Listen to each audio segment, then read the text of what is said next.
तो last class तक sorry आज थोड़ी सी क्लास लेट हो गई। गुड इवनिंग हार्दिक, वालेकुम आरिफ, वालेकुम। सो लास्ट क्लास तक हमने क्या क्या कर लिया था। Motion of a charge particle in magnetic field, कुछ केसेस हमने कर लिए थे। If charge particle is moving magnetic field तो पाथ स्ट्रेट लाइन होगा, मैग्नेटिक फोर्स जीरो। अगर चार्ज पार्टिकल मैग्नेटिक फील्ड के एंटी पैरेलल जाएगा तब भी पाथ स्ट्रेट लाइन होगा, कोई फोर्स एक्ट नहीं करती। अगर चार्ज पार्टिकल मैग्नेटिक फील्ड के परपेंडिकुलर जाएगा तो हमने डिस्कस किया था पाथ सर्कुलर होगा। सर्कुलर पाथ का रेडियस कैलकुलेट किया था, टाइम पीरियड कैलकुलेट किया था, इनफैक्ट वेलोसिटी तक फ्रीक्वेंसी कैलकुलेट कर लिया। अब कुछ क्वेश्चंस देखिए सर्कुलर पाथ के ऊपर। A proton, an alpha particle,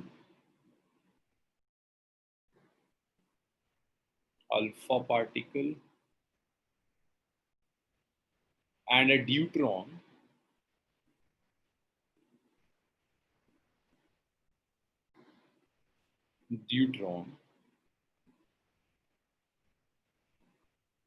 enters in a uniform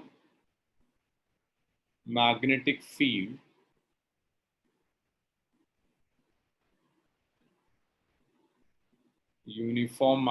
field with first part. So तीन तरह से एंटर करता है। Same velocity, second same kinetic energy,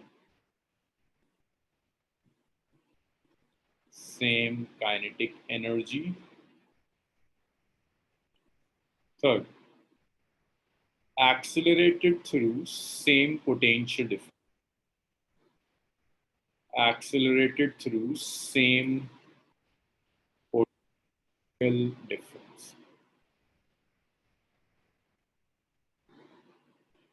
तो प्रोटॉन है, ड्यूट्रॉन है, अल्फा पार्टिकल मैग्नेटिक फील्ड में एंटर करता है, सेम काइनेटिक एनर्जी से, सेम पोटेंशियल डिफरेंस से एक्सेलरेट कराकर। तीन केसेस हैं। Calculate ratio of radius of path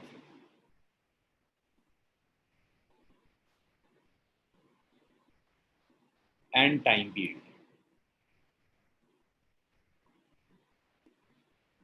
तो रेडियस ऑफ पाथ और टाइम पीरियड तीनों का रेशियो चाहिए। सो देखिए, इसको स्टार्ट करने से पहले आपको बेसिक मासेस पता होने चाहिए, प्रोटॉन के, अल्फा पार्टिकल, ड्यूट्रॉन, इन सब के। सो जो प्रोटॉन का मास है उसको तो आप mp लिखोगे। प्रोटॉन का जो चार्ज है दैट्स प्लस ई।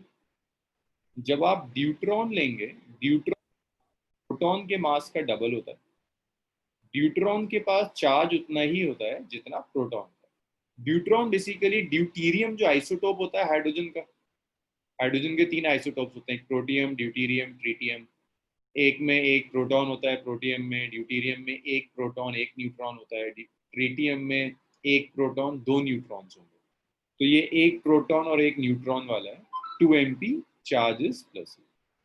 ऐसी अल्फा पार्टिकल अगर आप लेंगे तो मास इज 4 और जो चार्ज होगा अल्फा पार्टिकल का दैट इज 2, चार्ज डबल। तो आपसे कहता है रेशियो कैलकुलेट कर दो। सो देखिए फर्स्ट पार्ट में सेम वेलोसिटी, तो रेडियस का जो एक्सप्रेशन था ये था over Q, radius of path of proton, या अगर एक चार्ज पार्टिकल सर्कुलर पाथ में जा रहा है तो जो रेडियस होगा दैट्स mv बाय क्यू। तो आपसे कह रहा है प्रोटॉन के पाथ का रेडियस, ड्यूट्रॉन के पाथ का रेडियस और अल्फा पार्टिकल के पाथ का रेडियस, इसका रेशियो ले। तो आ जाएगा मास ऑफ प्रोटॉन, भाई वेलोसिटी तो सबके लिए सेम है, charge of proton, magnetic field सबके लिए सेम। फिर alpha particle, mass of alpha particle, velocity, charge of alpha particle, magnetic field जो सबके लिए same. Mass of deuteron into velocity, charge of deuteron into magnet. तो देखिए velocity तीनों में सेम है, कैंसिल हो जाएगी। मैग्नेटिक फील्ड तीनों के लिए सेम है, एक ही मैग्नेटिक फील्ड में तीनों एंटर कर रहे हैं, कैंसिल हो जाएगा। सो प्रोटॉन के पाथ, न्यूट्रॉन का पाथ और अल्फा पार्टिकल का पाथ। तो जो रेशियो है, its mass of proton, charge of proton is E, mass of alpha particle, that's twice of mass of proton, charge of alpha, sorry, not twice, 4 times mass of proton, charge of alpha particle is 2e, और mass of deuteron जो होगा that's twice of mass of proton, charge e होता है। तो ratio है, वही चीज cancel कर सकते हैं जो तीनों में सेम हो। तो प्रोटॉन प्रोटॉन प्रोटॉन कैंसिल कर दिया, प्रोटॉन प्रोटॉन के बाद ई ई और ई कैंसिल हो जाएगा, इससे ये कैंसिल हो जाएगा तो 2 बचेगा। So radius of path of proton, radius of path of neutron, and radius of path of alpha particle. That's 1 ratio, 2 ratio. इसी तरह से इसमें अगर आप टाइम पीरियड का रेशियो कैलकुलेट करोगे, time period of proton, time period of neutron, time period of, और लिया था न्यूट्रॉन लिया था,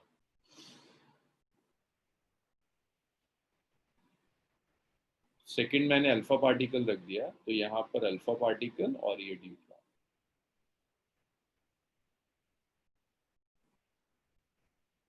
अल्फा पार्टिकल और ये न्यूट्रॉन,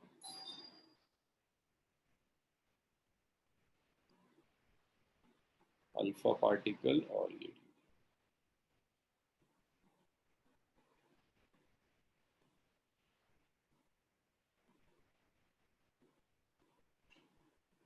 जब आप टाइम पीरियड लोगे, टाइम पीरियड का एक्सप्रेशन था 2πm/क्यूबी।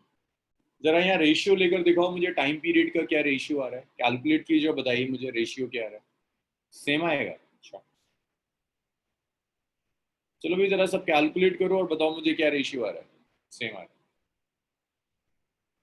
चलो इतना लिख लो, ये हो जाए तो मुझे बताइए। इसे रब करते हैं, फिर देखेंगे काइनेटिक एनर्जी और पोटेंशियल डिफरेंस वाला पोर्शन कैसे होगा।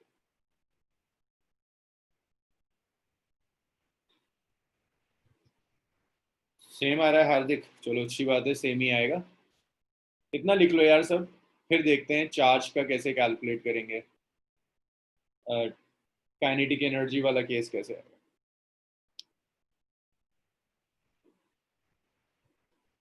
चलो गुड।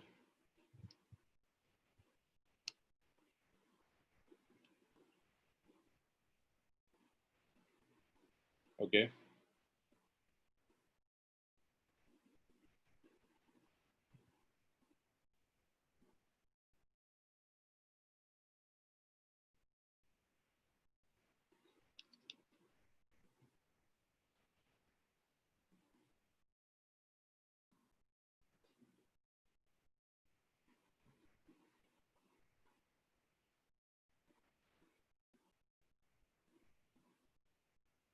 चलिए टाइम पीरियड ऑलमोस्ट सबका आ गया। सो इट्स 2πm/क्यूबी, प्रोटॉन का मास, प्रोटॉन का चार्ज। पर मुझे स्पेस चाहिए, इतने में नहीं हो पाएगा। ये सबने लिखे में सारा, अगर यहाँ तक आप सब लोग लिख चुके हैं तो इससे मैं रब कर दूं।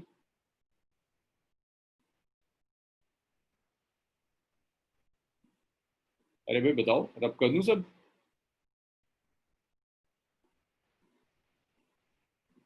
चलिए मैं इसको रब कर रहा हूँ, अगर किसी ने नहीं लिखा है तो मुझे अभी बता दीजिए। सब लिख चुके हैं, चलिए।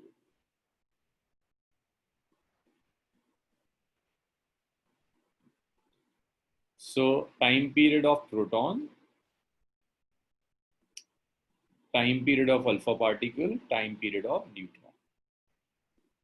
तो ये होगा 2πm डिवाइडेड बाय क्यूबी। जब प्रोटॉन लेंगे तो प्रोटॉन का मास और प्रोटॉन का चार्ज, जब आप अल्फा पार्टिकल लेंगे तो अल्फा पार्टिकल का मास और अल्फा पार्टिकल का चार्ज, जब आप ड्यूट्रॉन लेंगे तो ड्यूट्रॉन का मास और ड्यूट्रॉन का चार्ज। तो 2π 2π 2π कैंसिल हुआ, बी बी बी कैंसिल हुआ, तो आप इसे लिख सकते हैं it's proton, it's alpha particle, it's deuteron. So mass of proton, charge of proton is E. Mass of alpha particle is 4 mp, charge is 2e, deuteron mp, charge is e.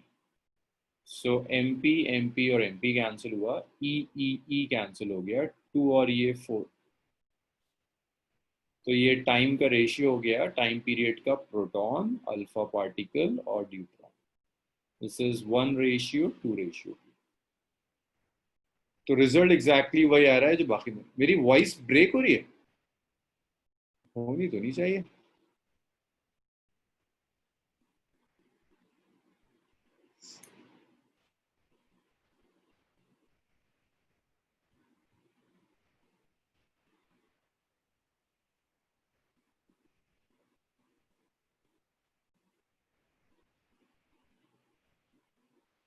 ठीक है चलिए, इसको लिख लो यार, फिर ना देखते हैं काइनेटिक एनर्जी वाला.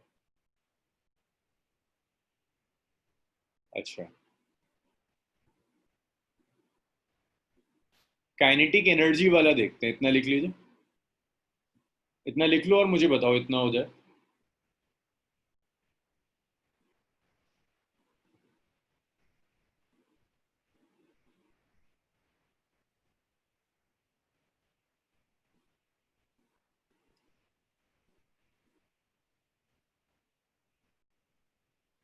ओके,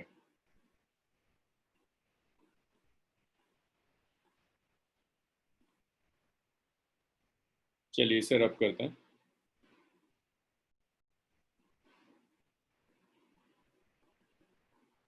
नेक्स्ट है काइनेटिक एनर्जी. तो देखिए, रेडियस के एक्सप्रेशन वेलोसिटी की टर्म्स में तो पता है.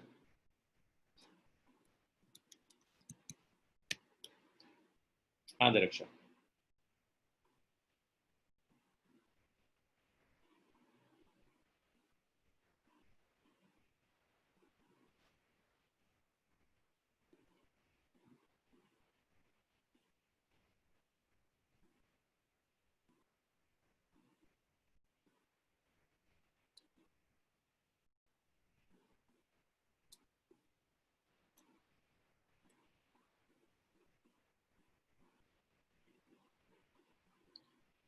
सो जब आप काइनेटिक एनर्जी की टर्म्स में लोगे तो रेडियस इज mv/qb.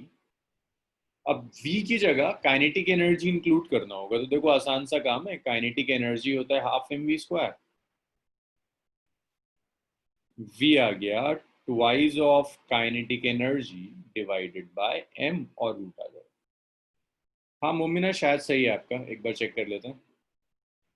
तो इस v की वैल्यू, इसको अगर मैं यहाँ सब्स्टिट्यूट कर दूं, तो रेडियस ऑफ पाथ का एक्सप्रेशन आ गया, इट्स m/क्यूब, it's root over twice of kinetic energy divided bye.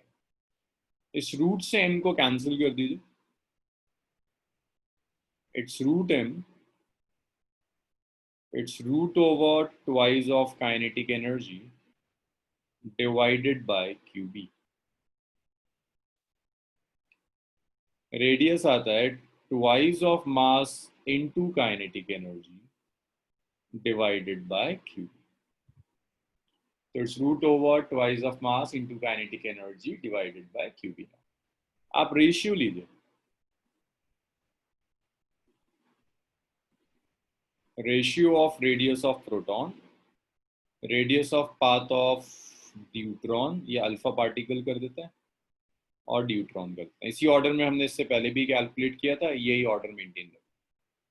तो ये आ जाएगा root over twice of mass of proton. Faizan सिर्फ इतना काम किया, यहाँ वेलोसिटी है ना, काइनेटिक एनर्जी से वेलोसिटी कैलकुलेट करी. भाई वी कितना आएगा, twice of kinetic energy by m, और ये वेलोसिटी यहाँ उठाकर रख दिया. तो रेडियस आ गया m/क्यूब into velocity. Velocity is root over twice of kinetic energy by m. से ये रूट m कैंसिल हो जाएगा, तो ये रूट m बच गया. तो root m into twice of kinetic energy by cube. Faizan clear है? इसको रूट में ले गया m को, तो 2m kinetic energy bye qb हो जाएगा। हाँ भी फैजान क्लियर है? Charge of proton into magnetic field.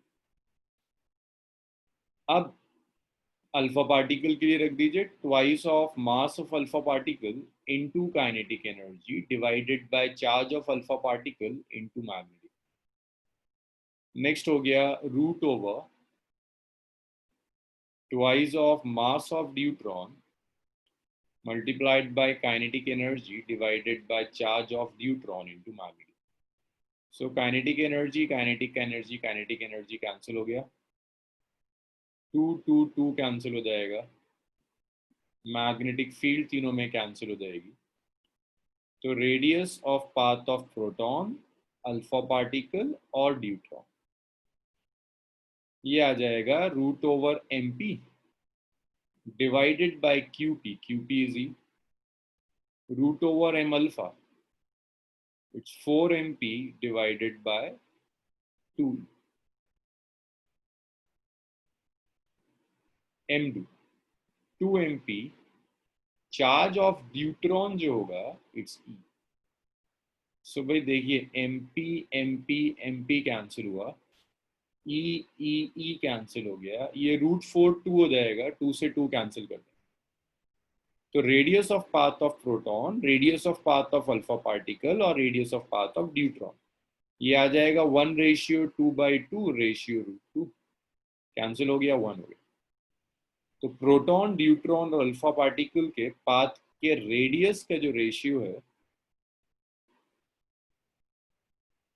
Are p ratio r alpha ratio r d is 1:1/√2। ये पाथ का रेशियो, और इस केस में भी ना टाइम पीरियड का रेशियो सेम आएगा, प्रोटॉन अल्फा पार्टिकल और ड्यूट्रॉन टाइम पीरियड का रेशियो वही आएगा, 1:2/2 आया था, क्योंकि टाइम पीरियड वेलोसिटी पर डिपेंड नहीं करती, तो फर्क नहीं पड़ेगा काइनेटिक एनर्जीज क्या है, सिर्फ मास ऑफ चार्ज पर डिपेंड करता है, टाइम पीरियड सेम रहेगा। इसमें डाउट बताइए मुझे अगर कोई प्रॉब्लम है, नहीं तो फिर पोटेंशियल डिफरेंस करते हैं।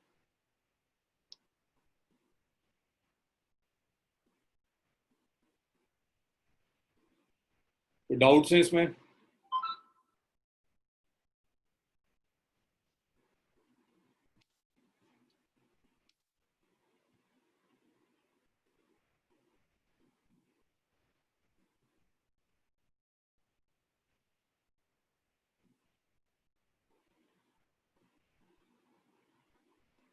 किसी को कोई डाउट नहीं है? इतना लिख लीजिए, अगर ये हो जाए तो फिर इसे रब करते हैं, फिर देखते हैं पोटेंशियल डिफरेंस कैसे सॉल्व करेंगे अगर पोटेंशियल डिफरेंस है। अगर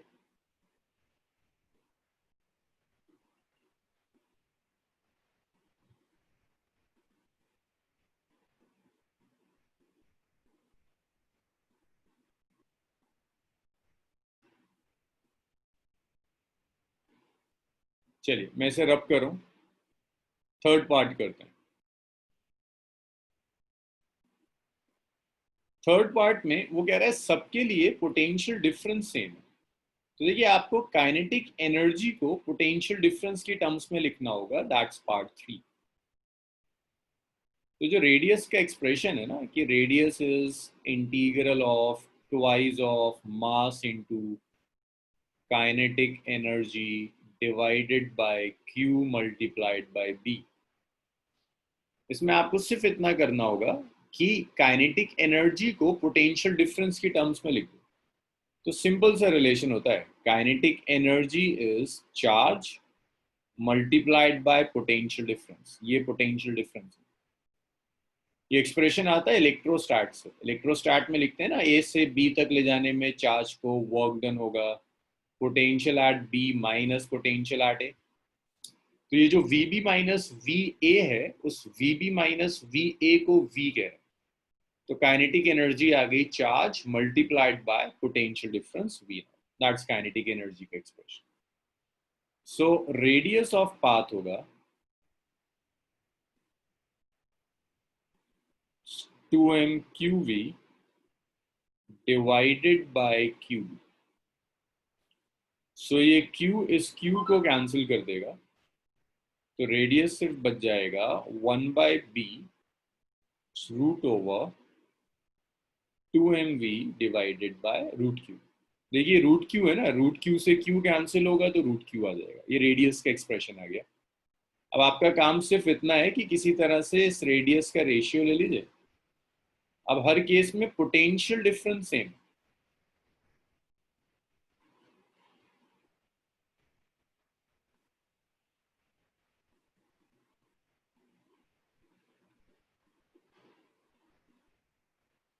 तो आप लिख सकते हैं प्रोटॉन का रेडियस प्रोटॉन के पाथ का, अल्फा पार्टिकल के पाथ का रेडियस और ड्यूट्रॉन के पाथ का रेडियस। ये आएगा 1/b it's root over twice of mass of proton into potential difference divided by charge of proton. Next, this is 1/b root over twice of mass of alpha particle into potential difference divided by charge of alpha particle.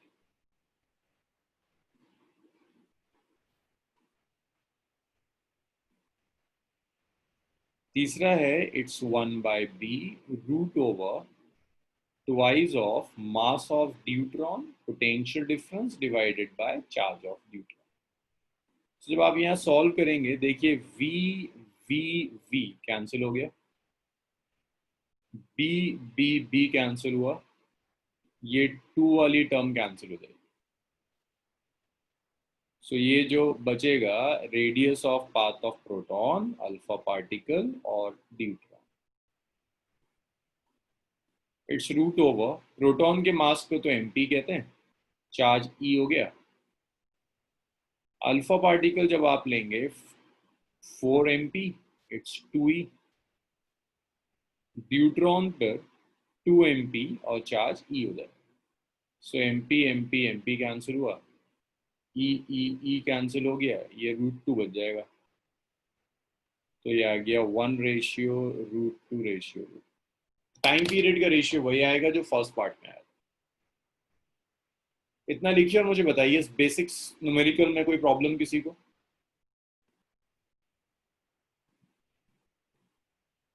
इसमें और बहुत complications आएंगी, लेकिन अभी तो बस ये सीधी सीधी सी चीज है।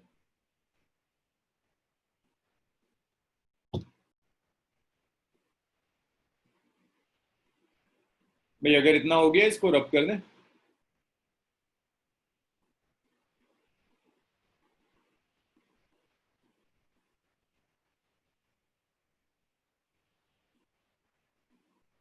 ठीक है नगमा, जब हो जाए तो मुझे बताइएगा।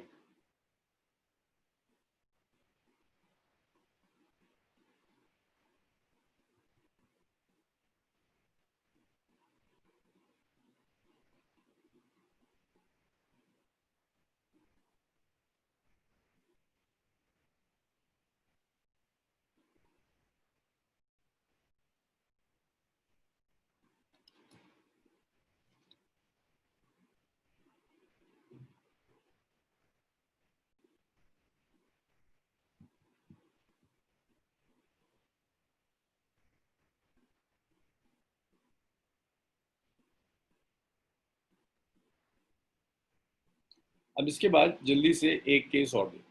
देखो अभी तक हमने क्या क्या केसेस देखे। हमने वो केस देखा जिसमें चार्ज पार्टिकल मैग्नेटिक फील्ड के पैरेलल जा रहा था, एंटी पैरेलल जा रहा था, परपेंडिकुलर जा रहा था।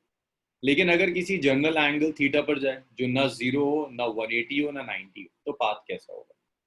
So case fourth, if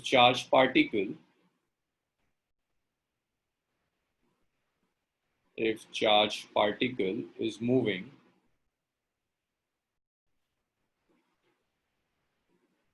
at an angle theta with respect to magnetic.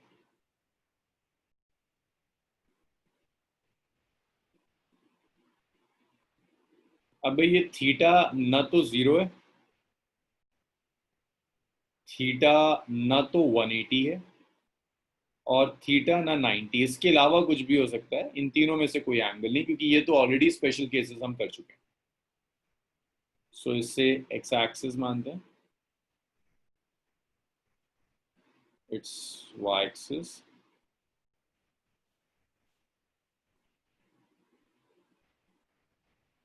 X axis के अलोंग मैग्नेटिक फील्ड एग्जिस्ट करती है।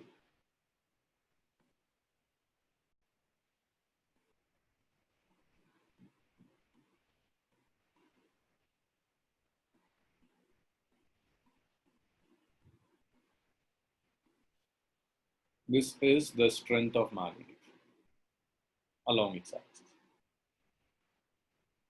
आपने एक चार्ज लिया Q,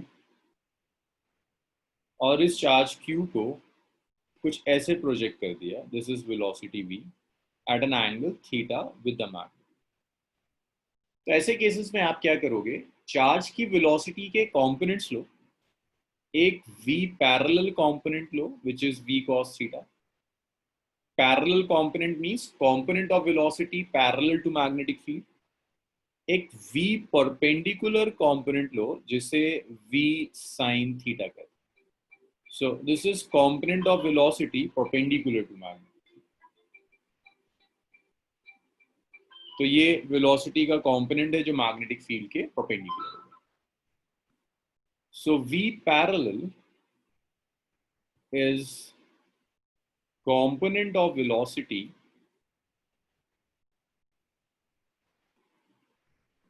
parallel to magnetic field।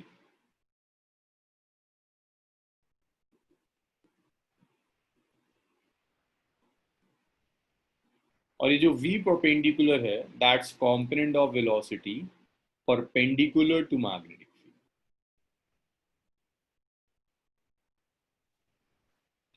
तो ये वेलोसिटी का कंपोनेंट है जो मैग्नेटिक फील्ड के परपेंडिकुलर, उसे आप V परपेंडिकुलर करें।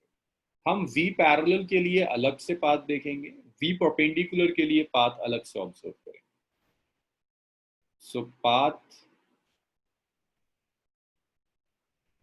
Due to V perpendicular. अब V परपेंडिकुलर लास्ट सेक्शन में ही देखा है कि वेलोसिटी का जो कंपोनेंट परपेंडिकुलर होगा मैग्नेटिक फील्ड के, उसकी वजह से पाथ सर्कुलर हो। So path due to V perpendicular is circular.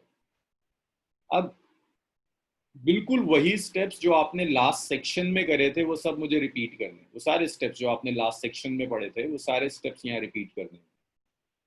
जैसे मैग्नेटिक फोर्स जो एक्ट करेगी, magnetic force is Q, V perpendicular B। भाई V परपेंडिकुलर और B में जो एंगल होगा दैट्स 90 डिग्री। तो ये मैग्नेटिक फोर्स एक्ट कर रही है which is Q V perpendicular multiplied by B, that's first equation। ये मैग्नेटिक फोर्स एक्ट कर रही है। अब ये मैग्नेटिक फोर्स एक सेंट्रीपिटल फोर्स प्रोवाइड करेगी, centripetal force on charge particle.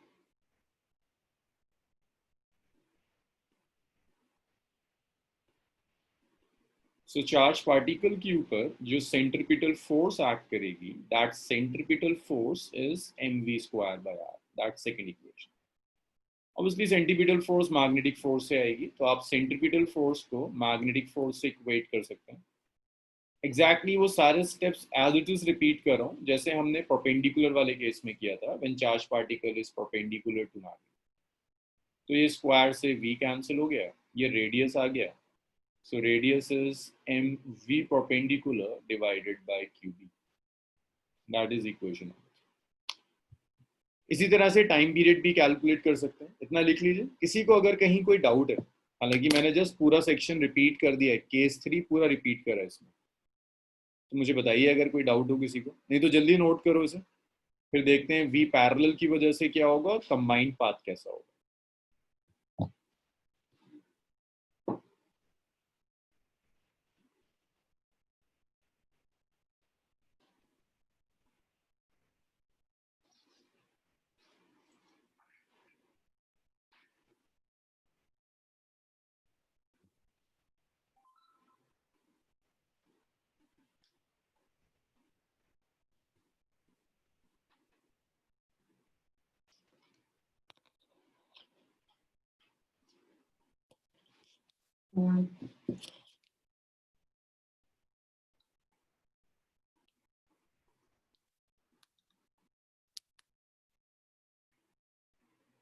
Faiz, अगर तुम ढंग से देखो तो एंगल मैंने किस वेक्टर के बीच में लिया है? v और b के बीच में नहीं लिया, v परपेंडिकुलर और b के बीच में। तो v परपेंडिकुलर तो b के परपेंडिकुलर ही है ना फैज। हाँ जाहिद, v पैरेलल के लिए ठीक है।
अच्छा, इसके बाद अब देखिए path due to v parallel.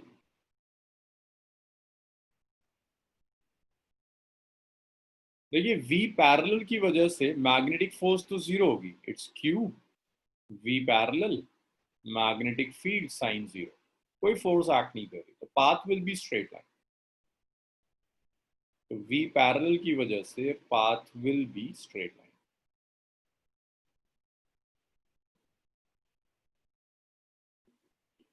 अब जो कंबाइंड पाथ होगा वो कंबाइंड पाथ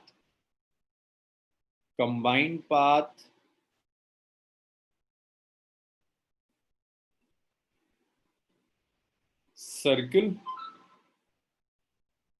और स्ट्रेट दोनों का कॉम्बिनेशन होगा।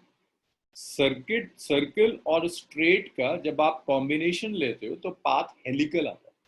मीन्स ये जो पाथ होगा ये कुछ पाथ ऐसा आ जाएगा, सर्कुलर पाथ में भी जाएगा वी परपेंडिकुलर की वजह से, स्ट्रेट भी जाएगा वी पैरेलल की वजह से हो जाएगा। तो यहाँ जो पाथ होगा that's combination of circle and straight line, so path would be helical. इस हेलिकल पाथ में आप एक क्वांटिटी कैलकुलेट करेंगे। अब हेलिक्स में भैया हेलिकल समझ में आया सबके? सर्कल में भी घूमेगा आगे भी जाएगा, तो जो पाथ होगा वो हेलिक्स होगा, हेलिकल पाथ हो जाएगा। अब हेलिकल पाथ में एक सर्किल से दूसरे सर्किल ये जो भी डिस्टेंस कवर करता है स्प्रिंग की तरह बिल्कुल हेलिकल पाथ होगा। सर्कुलर भी है और आगे भी बढ़ रहा है, तो सर्कुलर पाथ में होते होते आगे जाएगा। अब ये जो पोर्शन है इसको कहते हैं पिच।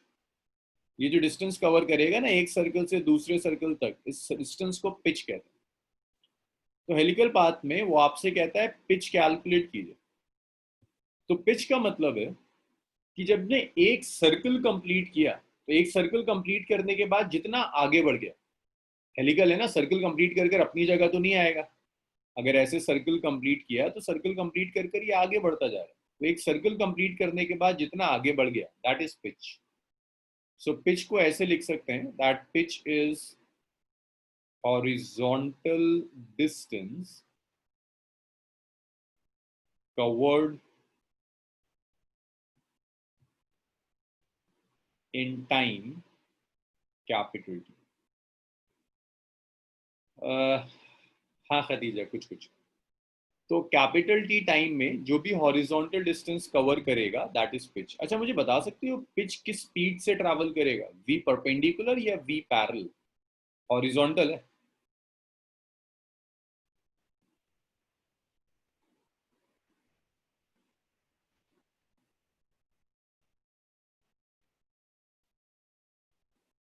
हाँ जी। सो जो पिच कवर करेगा, ये पिच कवर करेगा, वेरी गुड, हॉरिजॉन्टल कंपोनेंट की वजह से वी पैरेलल। और यहाँ जो टाइम आप ले रहे हैं, that time is time period which is capital T. So pitch is simply V parallel multiplied by capital T. तो ये पिच हो जाएगी path. So pitch of the path is V parallel multiplied by T not capital. तो ये pitch हो जाएगा। आप चाहो तो v पैरेलल की वैल्यू रख सकते हो, that v parallel is simply v cos theta, so it's v cos theta into t हो जाएगा। सो अगर वो कहता है किसी एंगल पर जा रहा है, लेट्स से 30 डिग्री कह रहा है, 45 डिग्री कह रहा है, तो पाथ कैसा होगा? Helical path. और हेलिकल पाथ में भी दो चीजें आपको कैलकुलेट करनी होगी, टाइम पीरियड कैलकुलेट करना होगा हेलिकल पाथ का, और पिच कैलकुलेट करके दिखानी होगी पिच क्या होगी। इतना लिख लीजिए, इसमें कोई बहुत ज्यादा टफ न्यूमेरिकल्स नहीं बन पाते हैं हेलिक्स पर। जिस टाइप का न्यूमेरिकल बनता है वो एक डिस्कस कर लेते हैं।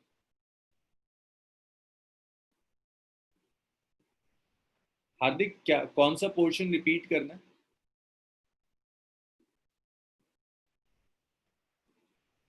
हार्दिक,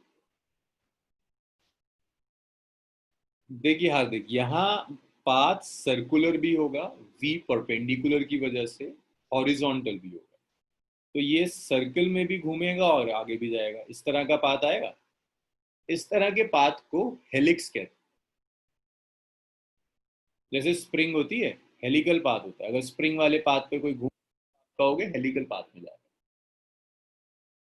पिच, हेलिकल पाथ में हमें पिच कैलकुलेट करना होता है। पिच का मतलब होता है जब इस सर्कुलर पाथ में जा रहा है, एक सर्कल कंप्लीट करते करते जितना आगे बढ़ गया, ये वाला जो डिस्टेंस है, इस डिस्टेंस को पिच कहते हैं।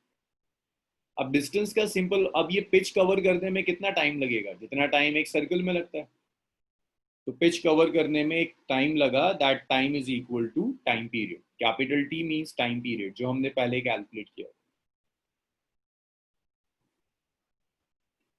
तो पिच सिंपली हो जाएगा, it's V parallel multiplied by time period. ऐसे आप पिच निकाल लेंगे। टाइम पीरियड का एक्सप्रेशन याद होना चाहिए, परपेंडिकुलर पाथ वाले में भी हमने कैलकुलेट किया था, न्यूमेरिकल्स में भी यूज कर लिया, that time period is 2 πm over QB. This is the time period, it's 2 πm divided by QB. तो ये टाइम पीरियड है चार्ज पार्टिकल का फॉर द हेलिकल का। लिख लीजिए।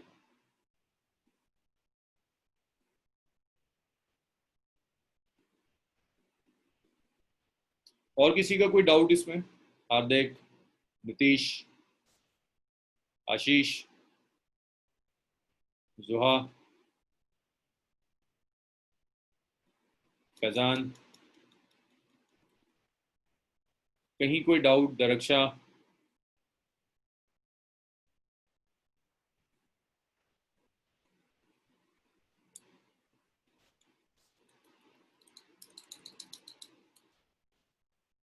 चलिए भाई इसको रब कर दें फिर।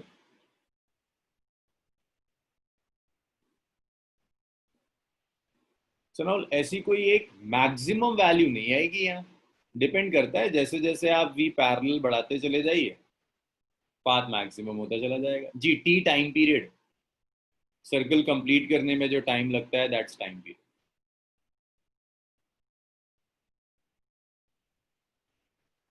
हाँ, हर पिच का डिस्टेंस इक्वल होगा, ये वाला इसके इक्वल, ये वाला पिच, जितनी भी आप पिच लोगे सारे डिस्टेंसेस इक्वल आएंगे। यहाँ से यहाँ तक का डिस्टेंस, यहाँ से यहाँ तक का डिस्टेंस, ये वाला डिस्टेंस, ये वाला डिस्टेंस, सारे डिस्टेंसेस इक्वल।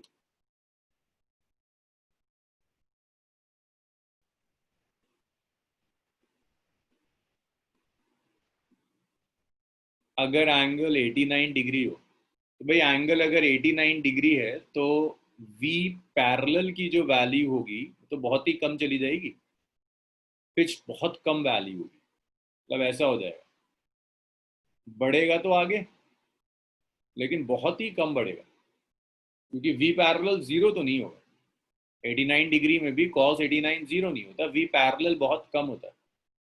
तो पिच बहुत ही कम हो जाएगी। ऐसे समझ लो, एक बहुत ही कंडेंस स्प्रिंग है, एक स्प्रिंग है जो कि उसके टर्म्स एक दूसरे के बहुत ज्यादा क्लोज है, कुछ ऐसा मिलेगा। इसे रब कर दूं मैं? भाई रब कर दूं इसको?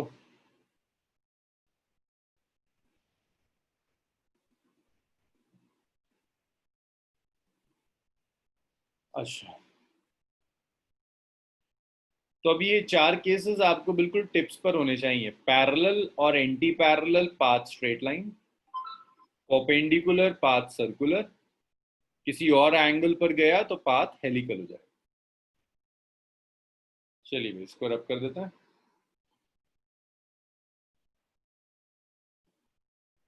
देखिए हेलिकल पाथ पर एज सच बहुत टफ न्यूमेरिकल्स नहीं बनते। जैसे एक मैं आपको दे दूं, मैं आपसे कहता हूँ charge Q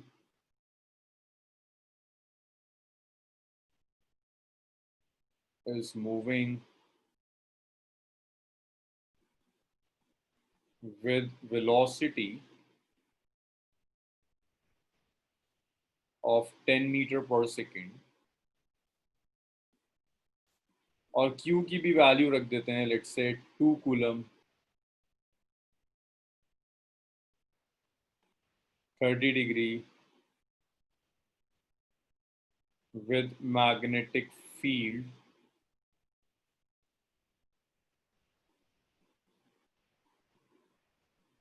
10 tesla. Describe path.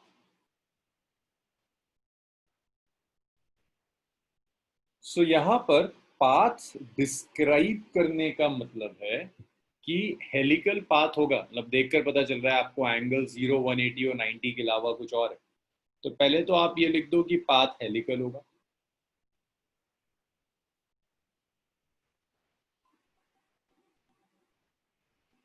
Helical बताने के बाद हेलिकल पाथ का रेडियस कैलकुलेट करना है, टाइम पीरियड कैलकुलेट करना है, पिच कैलकुलेट करना है।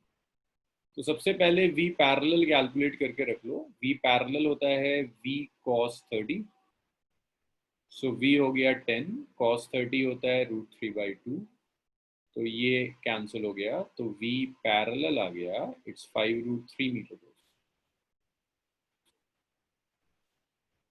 वी परपेंडिकुलर ले लो, it's V sine 30, 10 into half,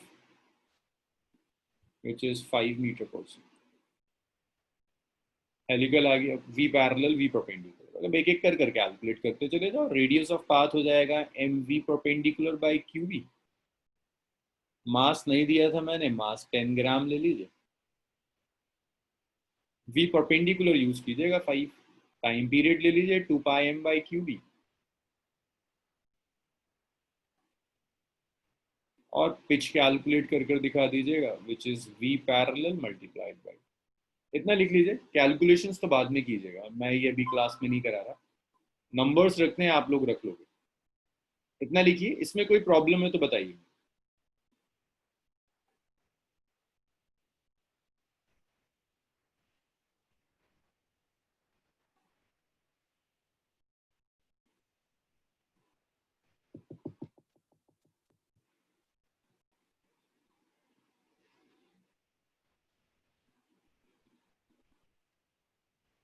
जी खदीजा, हमेशा साइन यूज करते हैं क्योंकि एंगल हमेशा आपको मैग्नेटिक फील्ड के साथ देगा।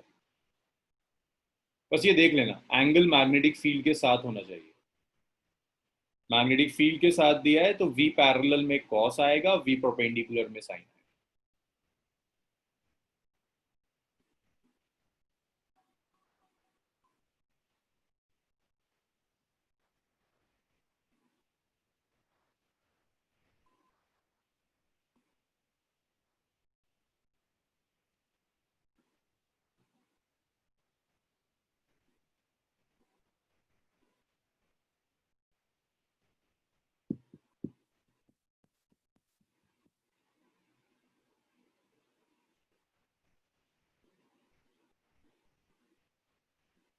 हम मोटा, अगर 30 डिग्री वाला केस है तो हमेशा वी परपेंडिकुलर लेंगे। अगर वो आपसे कहता है कि वो परपेंडिकुलर ही जा रहा है, तब तो टोटल वेलोसिटी वी परपेंडिकुलर के इक्वल होगी, कंपोनेंट्स लेने का मतलब नहीं बनता। जी सनाउल, मीटर होगा। रेबर एसआई में कैलकुलेट करना ना, मीटर्स में। इसको मैं रब कर रहा हूँ अब, ना तो कर लेंगे आप लोग, रब कर दूं इसे। चलिए, देखिए इसके बाद एक टॉपिक और है, उसको स्टार्ट करने से पहले जरा पुराना देखो, force on charge particle in electric field. Force ये इलेक्ट्रोस्टैट का पोर्शन है, उसको मैं यूज करूंगा। बड़ा दिन हो गए इलेक्ट्रोस्टैट करे हुए, जरा रिकॉल कर लो। Force on charge particle in electric field. तो इलेक्ट्रिक फील्ड में अगर चार्ज पार्टिकल रख दिया तो उस पर क्या फोर्स एक्ट करेगी?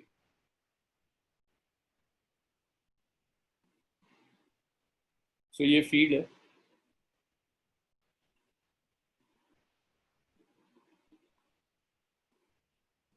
मास जेड, जो चार्ज पार्टिकल घूम रहा होगा उस चार्ज पार्टिकल का मास लोगे।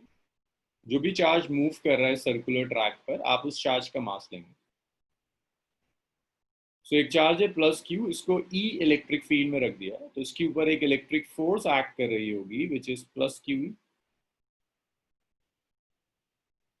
नेगेटिव चार्ज रख दिया तो इस पर जो फोर्स एक्ट करेगी वो माइनस क्यू ई होगी, फील्ड के ऑपोजिट डायरेक्शन। सो इलेक्ट्रिक फोर्स के लिए चार्ज के मोशन की जरूरत नहीं है, इनफैक्ट मोशन इफेक्ट नहीं करेगा। चार्ज मूव करे या ना करे, इलेक्ट्रिक फोर्स क्यू ई एक्ट करती है। पॉजिटिव चार्ज है, फील्ड की डायरेक्शन में फोर्स एक्ट करेगी। नेगेटिव चार्ज है, फील्ड के ऑपोजिट डायरेक्शन। तो मैं फिर कह रहा हूं, इलेक्ट्रिक फोर्स पर वेलोसिटी का इफेक्ट नहीं पड़ेगा, कहाँ किस वेलोसिटी से जा रहा है। पॉजिटिव चार्ज है तो फील्ड की डायरेक्शन में, नेगेटिव चार्ज है तो फील्ड के ऑपोजिट डायरेक्शन। इतना लिख लीजिए, इसे रब करते हैं।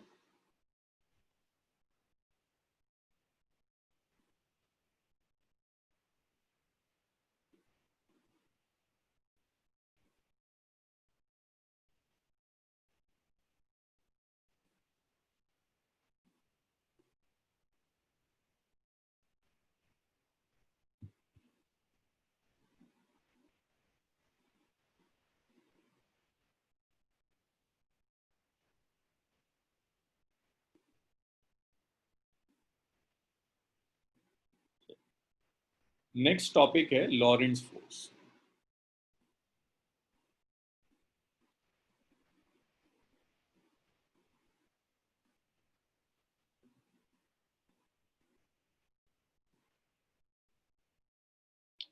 सो लॉरेंट्ज फोर्स का मतलब है कि अगर एक चार्ज पार्टिकल किसी ऐसे रीजन में मूव कर रहा है जहां इलेक्ट्रिक फील्ड भी एग्जिस्ट करती है और मैग्नेटिक फील्ड भी एग्जिस्ट करती है, दोनों field. If charge q is moving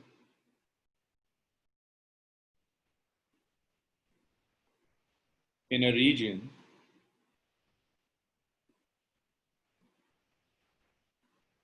having both electric and magnetic field,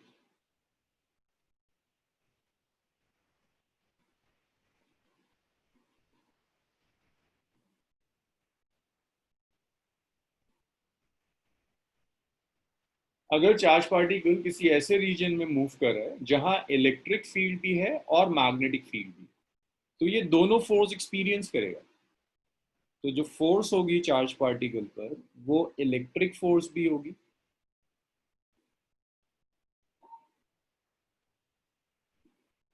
और मैग्नेटिक फोर्स भी होगी। और ये जो टोटल फोर्स एक्ट करेगी, इस ही टोटल फोर्स को लॉरेंट्ज फोर्स कहते हैं। Lorentz force means it's total force, it's sum of electric force and magnetic force. Electric और मैग्नेटिक फोर्सेस का जो सम होगा, that sum is known as Lorentz force.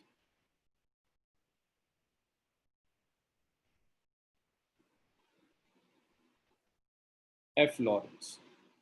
So electric force Q E होता है, magnetic force Q V cross B होता है। तो जो टोटल फोर्स है लॉरेंट्ज है, आप चाहें तो यहां से क्यू कॉमन ले लीजिए। तो जब आप क्यू कॉमन ले लेंगे, this is E plus V cross, it's E plus V cross. तो इसे आप कहते हैं Lorentz force is sum of electric force and magnetic force, that's Lorentz. So यहाँ पर दोनों रूल्स यूज करने होंगे कि पॉजिटिव चार्ज फील्ड की डायरेक्शन में जाएगा, मैग्नेटिक फोर्स के लिए राइट हैंड थंब रूल लेना होगा, तब आप नेट फोर्स डिसाइड कर पाएंगे। जो हमने क्यू वी क्रॉस बी पढ़ा था वो सिर्फ मैग्नेटिक लॉरेंस फोर्स थी। टोटल लॉरेंस फोर्स में इलेक्ट्रिक फोर्स और मैग्नेटिक फोर्स दोनों। एक इंपॉर्टेंट चीज और सुन लीजिए, कल सैटरडे है, 15 अगस्त भी है, लेकिन मैं क्लास लेना चाहता हूँ क्योंकि मेरी जो क्लास की टाइमिंग्स है 9:30 to 10। भाई इस टाइम तक वो रिपब्लिक इंडिपेंडेंस डे वाली परेड भी खत्म हो जाती है, तो वैसे भी वहां तो कोई जा नहीं रहा, आप टीवी पर भी देखोगे तो वो खत्म हो गया होगा 9:30। और जो लोग पतंग उड़ाने में इंटरेस्टेड हैं, वो कल बारिश का मौसम है, तो वैसे ही 15 अगस्त में तो 12 बजे से पहले बारिश होती है, कोई नई बात नहीं है। 12 बजे के बाद ही आप करोगे, तब तक मैं आपको फ्री कर दूंगा। अब 15 अगस्त में बारिश होती है, कोई नई चीज तो है नहीं, हर साल होती है, इस साल भी हो रही है। तो क्या आज सोते रहोगे, क्लास कर लेते हैं। तो कल क्लास है, मैं क्लास कैंसिल नहीं कर रहा हूँ, 9:30 to 12 जो टाइम है हमारा, उस टाइम पर इंशाल्लाह क्लास हो।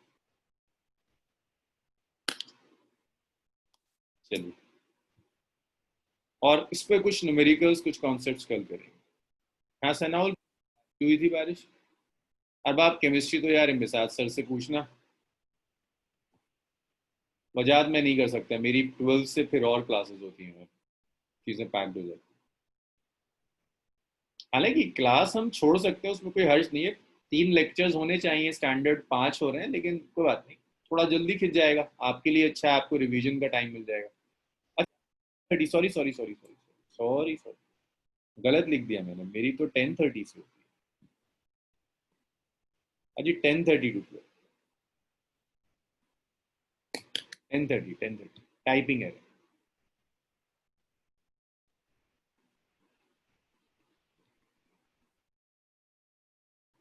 अभी हार्दिक कुछ मसला हो गया, मिड क्लास स्टार्ट हुई।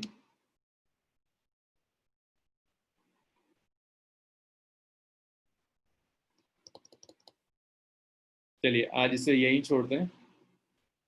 अमान नेशनल है, अब हॉलीडे में क्या तुम सांस भी नहीं लोगे, क्लास पहले छोड़ दो। अगर ऐसा होता कुछ खुला हुआ होता तो मैं छोड़ देता, कोई मसला नहीं है, लेकिन अभी तो कुछ खुला हुआ है ना, कुछ नहीं करने वाले तुम, तो पढ़ लिख लो।